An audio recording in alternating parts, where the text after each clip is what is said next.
তুমি তোমার যদি আমি জীবনের 63টা বছর, তুমি যে ধরো তোমার হায়াত ধরো 63 বছর বা 60 বছর হলো, তোমাকে 63 বছর ক্লাস 9-10 পড়াইলাম, তোমার কাছে সারা জীবনই ক্লাস 9-10 কঠিন লাগবে, সারা জীবনই মনে হবে ক্লাস 9-10 কঠিন। তোমাকে যেই মুহূর্তে আমি জাস্ট একটা বছরের জন্য এইচএসসি তে নিয়ে আসলাম, সেই মুহূর্তে তোমার এই 9-10 কি এখন সহজ লাগে না কঠিন লাগে? 9-10 কমেন্টে বলো যে এইচএসসি তুলনায় 9-10 কেমন লাগে?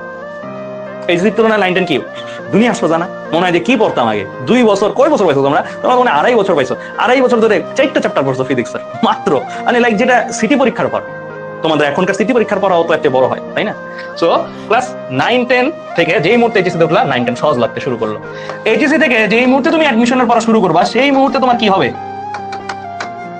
এইচএসসি সহজ লাগতে শুরু করবে। এন্ড আমরা তোমাদেরকে বেসিক্যালি এইটা পড়াচ্ছি জাস্ট বিকজ অফ ওয়াই তোমার এইচএসসি সহজ লাগে এন্ড অ্যাডমিশনের সাথে আগেই পরিচিত হয়ে যাবে। এন্ড অলসো আমরা এরপরও কিছু কাজ করি। আমরা যেমন ওই যে কালকে যে এক্সামটা হবে তোমাদের বড় ভাইয়াদের, দেখবো পটেনশিয়াল বুয়েটিয়ান এক্সাম একটা হচ্ছে, ওই এক্সামটাতে আমার পার্টের কোশ্চেনগুলো আমি বলবো যে বইয়ের অ্যাডমিশনের চেয়ে কঠিন কোশ্চেন করছে। বইয়ের অ্যাডমিশনে ওই কোশ্চেন না, বইয়ের অ্যাডমিশনের চেয়ে কঠিন কোশ্চেন করছে জাস্ট এই কারণে যে ওদের কাছে যেন অ্যাডমিশনটাও সহজ লাগে, মানে আর একটু কঠিন।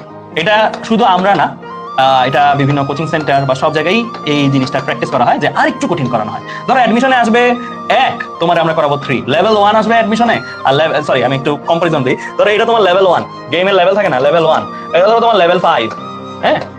আর অ্যাডমিশনে ধরো তোমার আসছে লেভেল 8, আমরা তোমাদের করাবো লেভেল 10। এন্ড এই লেভেল 10 করে তোমার লেভেল 8টা যেন সহজ লাগে, এন্ড লেভেল 5টা সহজ লাগবে। সো এইটা হচ্ছে তোমার কি মানে স্ট্র্যাটেজি লাইফে। তোমার ধরো খুবই বোরিং লাগতেছে, টাফ লাগছে, তুমি লাইফটাকে একটু কঠিন বানাও, দেখবো যে আগের লাইফটা অনেক মজার লাইফ ছিল। আর এটা সবাই আমরা বলি যে আমরা ধরো যেই ধাপটা পার হয়ে জীবনে, ধরো ক্লাস 9 পার হওয়ার পরে, ক্লাস 9 থাকাকালীন মনে হয় ছোটবেলায় কত ভালো ছিল, আবার ক্লাস 11 ওঠার পরে বলি 9-10 কত ভালো ছিল, অ্যাডমিশনে যাওয়ার পরে বলি এইচএসসি কত ভালো ছিল, জবে যাওয়ার পরে বলি অ্যাডমিশন কত ভালো ছিল, এন্ড সো অন। ইউনিভার্সিটি যাওয়ার পরে এইচএসসি কত ভালো ছিল। ইউনিভার্সিটি স্টুডেন্টদের কাছে তুমি যদি এইচএসসি কঠিন লাগে, তোমাকে নিয়ে মজা করবে, ট্রল করবে। বিশেষ করে বইটার ভাইয়া আপুদের কাছে তুমি যদি বলো যে ভাইয়া আপু আমি এইচএসসি পড়া পড়তে পারি না, অনেক কঠিন লাগে, তোমাদেরকে নিয়ে দেখবে যে মজা করবে, কারণ তাদের কাছে তাদের কঠিনের সাপেক্ষে তোমার কঠিনটা ছোট লাগতেছে। ঠিক আছে, মানে তোমারটা মনে হচ্ছে যে তুমি কি রে ভাই। এন্ড এটা কিন্তু তোমরা খেয়াল করছো, রাইট? 23 ব্যাচের স্টুডেন্ট যখন বিভিন্ন জায়গায় পোস্ট দাও গ্রুপগুলোতে, যে কোনো পাবলিক গ্রুপ এডুকেশন, দেখো না তোমাদের বড় ভাইয়া আপুরা কেমন যেন মনে হয় না যে ওরা ফ্রেন্ডলি না। অনেকে তো আছে, সবাই এরকম না, অনেক মনে হয় না যে অনেক ক্ষেত্রেই যে মজা করে আমাদেরকে নিয়ে, ট্রল করে ওইরকম। তো এটা কিন্তু তারাও যখন ইউনিভার্সিটি, তারাও কিন্তু ইউনিভার্সিটির 4th ইয়ার ভাইয়ের কাছে ফার্স্ট ইয়ার, আর ফার্স্ট ইয়ার পরে এরকম করতেছে। এটা একটা চলমান প্রসেস, হ্যাঁ।